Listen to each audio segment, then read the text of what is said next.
What up, everybody? It's your boy AJ coming back to you once again. Yes, it's a couple days after the game. I had to let it digest. Yes, it's been a long NFL season, especially watching these Pittsburgh Steelers, man.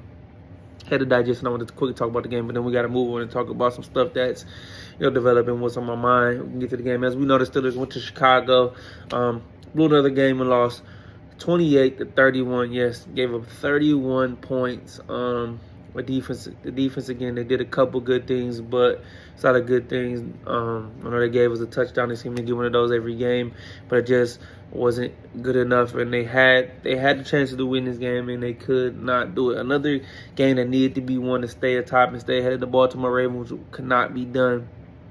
And with this loss now, the Steelers and Baltimore are at the same record, but Baltimore has surpassed the Steelers right now. So the playoffs were to start today. Baltimore would be atop this division. I said the Steelers should have got a stranglehold on this division earlier when Baltimore was banged up and had all these injuries, but now they've gotten healthy. They've gotten hot. I know they struggled. The last couple weeks against Cleveland and the Jets, but they won those games. They found a way to win those games, especially against AFC teams. And we just continue to struggle and beat teams we're supposed to. And I knew this Bears game would be a toss-up game. This is a young and up-and-coming Bears team. Ben Johnson in his first year, Caleb Williams coming along nicely. They have a lot of weapons. They really want to run the football. I got Kyle Monangai, DeAndre Swift, got hella receivers, and DJ Moore, Roma Dunze, loaded at tight end with Cole Kmet, Colston Loveland, the rookie out of my Michigan Wolverines you see in the background. They just got some guys. They got a lot of weapons. They got a lot of guys who throw at. And I thought the Steelers did some decent things. But let's talk about this offense first real quick as we go in. Once again, the biggest problem with this Arthur Smith offense and just how we do. By the way, Aaron Rodgers didn't play. We didn't know until game day. He did not play in this game. A lot of people thought we could play. I even thought he might play, but Mason Rudolph gets the nod in this game. I always feel like Mason's a capable backup quarterback in this league, but he just didn't get the job today. Too many mistakes. With that being said, like I talked about before, the Arthur Smith offense, we do not throw the ball in the middle of the field. The time where it did, it had a prior move on a first down catch, but we have these three big tight ends because, as we know, we don't have elite receivers. We have DK Metcalf, but we can't seem to get him the ball. We have three receivers, and Jonnu Smith, 3 catches for 21 yards. Pat Fireman with 3 for 19. He had a touchdown late in that game to try to even the score up. Then you had Darnell West, 2 catches for 22 yards. They like to throw the ball. They like to run this offense horizontally or try to throw the ball down the field, down the sideline, but that's just not good enough in this game. Like I said, throwing the ball in the middle of the field, yes, it's a higher turnover percentage, a bigger chance of interceptions, but that's where some of the big explosive plays can be made. Get guys in space in the middle of the field. It's a lot of ground to cover. Especially the biggest thing coming into this game was the fact that the Chicago Bears were out. There's 3 top linebackers in this game. They were bringing up practice. They had to start in the rookie Ruben Hippolyte. And then they had 2 other guys, never even heard of, probably from the practice squad, who were playing, and the Steelers did not take advantage of that, man. Mason Rudolph was pedestrian in this game at best. 34 completions on 31 attempts, and you know what, for a whopping 131 yards. How far are we really throwing the ball down the field? Are we even really giving the defense any threat to be exploited? The Bears' biggest thing this season they have feasted on the turnovers. They are first in the league in takeaways. Had another 2 today. We're second in the league, but the Bears have been ferocious when it comes to that. First drive of the game, the Steelers have the ball, get a 9-yard run by Jalen Warren. Mason Rudolph drops back, throws it down the field to his left. Deshaun Wright, the corner, makes a great play on a deep ball and intercepts it. That leads to a Bears touchdown. Late in this game, crucial in this fourth quarter, Mason Rudolph drops back, is holding the ball so long that I'm screaming at the TV saying, throw the football, the pass rush is going to come. And what do you know? Montez Sweat, the Bears' best defensive lineman, edge guy, sacks him, forced fumble, and that leads to a touchdown. The Bears ultimately go up and take the lead, and we fall short. Had a chance to tie the game late in that game, but that's besides the point. Mason Rudolph had another play where he tried to throw a deep ball. almost had an interception. He had one in that late in that game too, where he was able to draw a charge, off a PI on Nick McLeod against Calvin Austin in this game. But just not good enough, man. And like I said, we have one good receiver. We're paying him all this damn money, and we cannot find a way to get him the football. It is just beyond me. 5 catches for 22 yards. And yes, Calvin Austin had 4 catches for a whopping 36 yards. And Ben Skowronek had 1 for 21 yards. And that's it. That's all she wrote as far as receiving. We're paying him a ton of money to make some plays. Roman Wilson was a no-show in this game. What do? I did like the touchdown where we got him in motion and threw it, and they considered it a rush instead of a passing touchdown. That was good, but that's, of course, behind the line of scrimmage. I know he's frustrated. Try to get him in the slot, move him more in motion, do some of these things. But this offense, it's so methodical. It is disgusting. They had a 95-yard drive. It was over 16 plays, almost 8 minutes of possession. They ended up scoring that, and then they had another drive late in that game in the fourth quarter. Before they were trying to come back after the Freiermuth touchdown. That was a 7-minute and 48-second yard drive.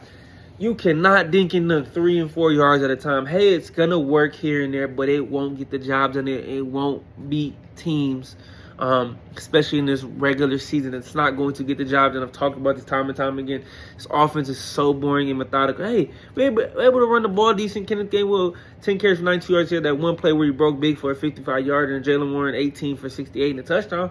Hey, solid. But we cannot keep winning these games. We just lack the explosive ability. We just don't even scheme it up or don't do it. We don't have the person. We have some of the personnel to do it, but you're using these 3 tight ends, and you don't even want to throw the football in the middle of the field, the easiest spot with the most to gain. It's just very confusing me. And the defense just stays compact, and there's nothing that they really have to do. What are you doing? And I know not having Aaron Rodgers hurt, but Aaron Rodgers even still hasn't thrown the ball in the middle of the football field this season. But to get him back will be a key if we can. But I said the offense, it's just boring, methodical. If Arthur Smith leaves this season, I'll be fine. But there has to be an upgrade. There has to be a schematic change. There has to be Mike Tomlin having the ability to adapt, man. Our offense cannot be stuck in freaking 2005. I've said it over and over time these last few days. I've had people laugh at me, but this is literally what it feels like every week. We're moving the ball 3 yards, 3 yards, 3 yards, 3 yards. It's not going to get it done, especially I think the Bears are a solid team, but not some of these better teams are going to be coming playing down the stretch, especially in the AFC, with how top heavy is a few of those teams.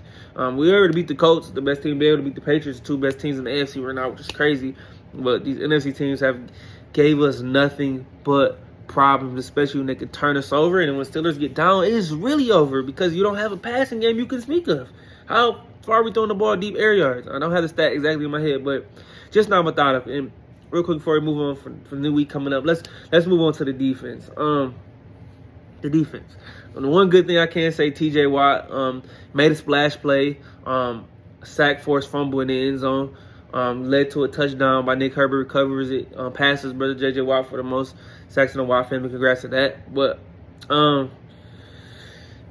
late in that first half, Kyle Duggar drops an interception right in his hands. Caleb Williams tries to get it over Peyton Wilson. Kyle Duggar has it, and that doesn't lead to points. They ended up scoring, makes it 21-17 right before the Steelers scored with like a little under 2 minutes left, and then we let them drive down a couple offside penalties. Just not smart. Just those things. Not very, very, very good. And DJ Moore, a touchdown he had late in that second half. Cover 3, so right down the seam of the defense, just completely wide open. The one touchdown Colston Loveland had on Kyle Duggar, he just kind of cooked them on the inside. The one DJ Moore, the first touchdown, was kind of ran a pivot route and it was a tight throw. Caleb Williams did it. We made Caleb Williams look phenomenal. We made him get out the pocket, but when he scrambled out the pocket, he was making plays, and we just didn't stick to our things, didn't maintain our gaps, and just was very, very sloppy. I'm just very freaking disappointed. The miscommunication continues, man. It just continues, and it's just I really don't know. They gave 7 for 13 on third down, so over 50%. Gave 320 yards. Whatever. We're gonna let them move the ball, but it's just another not great defensive performance. Although we did get a defensive touchdown, but so still, it's not freaking good enough, man. This team, and I'm gonna say, is so mediocre, and we continue to trend that line or mediocre. Once again, we're gonna hear the same conversations about having won a playoff game since 2016, and I believe it's gonna happen this year. I hate to say it, but this offense isn't good enough, even when we get Aaron Rodgers back. I'm sorry to say it. We'll be able to beat some middling, not good teams. We've been able to beat the Browns. We've been able to beat the Bengals once. We're only really winning games if we forcing a boatload of turnovers. You just can't expect that every game. If that doesn't happen and the offense is playing from behind, we're toast, man. There needs to be an explosive element with this team, and we need to adapt. Art Rooney needs to put some pressure on Mike Tomlin and Omar Khan to really make some moves, because this roster that we have, this shit's not good enough. It's not going to cut it. I always say in sports, and with this team, the Steelers, we love to talk about we haven't had a losing season. We've been solid, but being in the middle is not good either. What does that do for us? I haven't won anything. This is a proud franchise. We're going to get left behind. Got to contend for championships, and that's where I am, not being this mediocre-ass roster. So, with that being said, as we go on to the season continues to go, these next two games are going to shape, make or break this season, in my opinion. These next two games are against AFC opponents and one divisional rival. Our next game is Sunday at 4:25. I'm guessing that's going to be the Jim Nantz, Tony Romo game on CBS, hosting the Buffalo Bills, who are coming off a disappointing loss to Houston, Texas on the road on Thursday Night Football, and they're gonna be on a 10-day rest, so they're gonna be ready to play. They can't stop the run, so I think the Steelers are gonna emphasize trying to run the football on Buffalo. So we see they have a shot. I don't know. We'll see what happens. And then, of course, first game of two at Baltimore, who's kind of handled us the last few times we played them, and then they're getting hot at the right time. So, I believe the Steelers are going to have to go 2-0 for me to feel confident about them making the playoffs. And if they don't, season over, in my opinion. Now, the Steelers are dealing with some injuries. Broderick Jones left that game with a stinger. Mike Tomlin said today in his press conference that Broderick Jones is going to be out with the neck. And then Derek Harmon also is going to be out with the neck, the rookie D tackle. Aaron Rodgers, like I said, he's pretty optimistic that he's going to be back. I'm going to assume Aaron Rodgers plays Sunday because it's kind of a do-or-die game. And then Alex Highsmith's optimistic he'll play. He's been dealing with a pec injury. He didn't play against the Bears. He had three guys to watch out for you. Joey Porter Jr. kept getting nicked up in this game. He left with a hip injury. DK with an ankle. He got rolled up 2 different times and came back. And then Ben Skowronek with a shoulder. So Mike Tomlin said they're going to be watched closely this week. And none of them three play. I'm more so DK and JPJ, we're in some trouble, especially if DK doesn't play. So things are minor in this game. But like I said, these next 2 games are make or break if they make the playoffs. And they do anything of significance this season, because then it's just going to be a wash. Because at this point, what are we doing? Not going to make the playoffs, because I believe if we don't win the AFC North, we're not making the playoffs. Just enough said. But hey, I want to give you guys my thoughts. And I'm just very frustrated with the way this team continues to play. And it's just the same old song and dance with this offense. We've literally done nothing offensively. And at the quarterback position since Big Ben retired, a year or 2 before he retired, it's just been lifeless.